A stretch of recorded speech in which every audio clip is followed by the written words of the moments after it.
On Christmas Eve, we had a very awkward yet very telling moment at the White House. Joe and the good Dr. Jill, for some strange reason, at least considering the leftists that connived his old dumb ass into office, that hate Christmas, along with anything else wholesome and meaningful to people, were calling children to wish them a Merry Christmas. Now that's weird and phony enough in itself, right? But then out of nowhere, a beautiful human being of a father, on one of the calls, managed to slip in a "Let's go Brandon" before the call was cut off. This was all live, of course.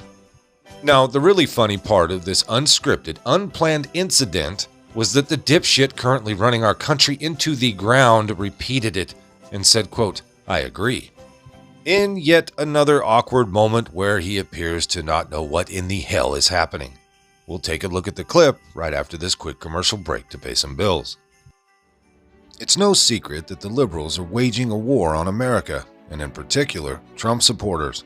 In fact, the reason why Biden wanted to withdraw troops before U.S. citizens from Afghanistan, that immediately led to the Taliban taking over, was simply because the Democrats rejected Trump's original negotiation plan. Due to the Democrats' relentless war on Donald Trump and everything he represents, Afghanistan has now fallen. And this is arguably the biggest embarrassment to the American military ever since the Vietnam War. Make no mistake, the Democrats and Joe Biden are against everything Donald Trump stood for, because only he put America first. As such, we can no longer stand back and watch the values that founded this great nation being trampled on any further. As a proud American in this God-fearing nation, we must stand up and fight for our president and support his stance against the Democrats. And that's why, for a limited time only, Trump supporters will be able to receive a buy one, get one free limited edition gold Unity coin. These have been flying off the shelves, so act fast. There's no telling how many are left. You can pick them up by hitting that link in the description box below. Own a piece of history for yourself before it's too late. Well, Penelope, she's only 2, so I think she'd be happy with just about it. Oh, that's great. Well, that's great. Yeah. Oh, that's wonderful that you have a 2-year-old. Well, have a Merry Christmas. Have a wonderful Christmas. And by the way, you guys have to be in bed by 9 o'clock, and asleep between 9 and 12, or he doesn't show up. This isn't to you, Jared. This is to the kids. That's right. Well, I hope you have a wonderful Christmas. Well, yeah, I hope you guys have a wonderful Christmas as well. Merry Christmas, and let's go, Brandon. Let's go, Brandon. I agree. Hey, by the way, where are you in Oregon? Where's your home? I think we lost him. Yeah. All right. Okay. Yeah, I hope you guys have a wonderful Christmas as well. Merry Christmas, and let's go, Brandon. Let's go, Brandon. I agree. Hey, by the way, where... Okay, so this spectacle, of course, led to an absolute meltdown on the left. Because, these communists had nothing but respect for the office when the Donald was bringing us the best economy we've ever had, along with record-breaking unemployment, right? No, but for real, countless low-IQ communist hypocrites that had no problem uttering all types of obscenities at Donald Trump suddenly morphed into Puritans again, pissing and moaning over the use of the slur, "Let's go Brandon," against our empty-headed drooler-in-chief. Now, as I record this, over the left's #1 hated holiday, there's already an online campaign to attack the man, with the obvious intent being to get him fired from his job and ostracized from society, of course. Now, that's hardly a new task for our intrepid media complex. You may recall the saga of the forklift driver who dared to post a funny video of Nancy Pelosi. He was identified and viciously attacked. I certainly can't think of anything less American than ruining someone's life for making fun of a politician.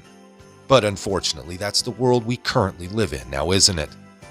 Regardless, the man behind the hilarious exchange is now speaking out, claiming he meant no disrespect and explained his position, this from the post-millennial. Quote, "At the end of the day, I have nothing against Mr. Biden, but I am frustrated because I think he can be doing a better job. I mean no disrespect to him," unquote. He went on to say that he identifies himself as a free-thinking American and follower of Jesus Christ, and does not consider himself to be a Trump supporter. Quote, "I thought the phone conversation would be automated.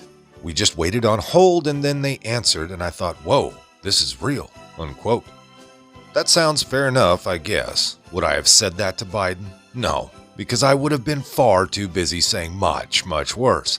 And for the record, I don't believe for a second that this guy isn't a Trump supporter. In my humble opinion, that was a knee-jerk reaction to save his job possibly and not be quite so canceled, I guess.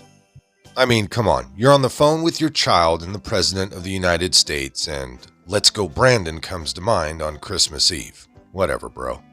Yeah, you're totally an independent voter. Right, Now, at the end of the day, the most important thing here is that Americans should feel free to express their frustrations to political leaders, how they see fit, even if it wouldn't be in the way I or others would prefer. In short, this father shouldn't face any reprisal for making fun of Joe Biden.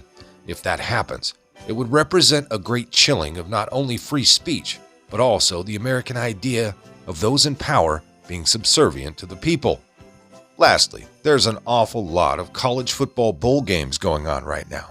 What do you think the response from the crowd would be if Joe and the good Dr. Jill showed up to one of them?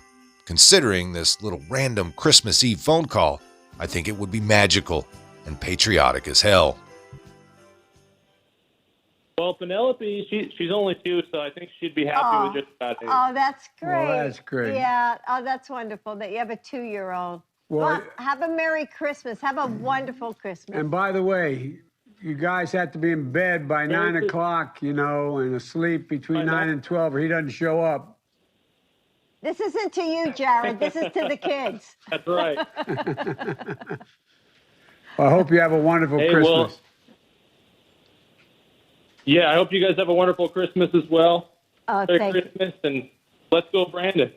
Let's go, Brandon. I agree. Hey, by the way, Merry Christmas, everyone. I hope you all had a wonderful holiday with your families. Some of this came by way of redstate.com. If you liked it, hit that like button. Subscribe if you haven't. Leave a comment down below. There's a PayPal link in the description box, so please put $1 in the bucket on the way out the door. I'd like to thank everyone for all your donations. They're much needed and much appreciated. Now, with all that being said, we'll see you next time. Come on, move. Move. Easy, easy.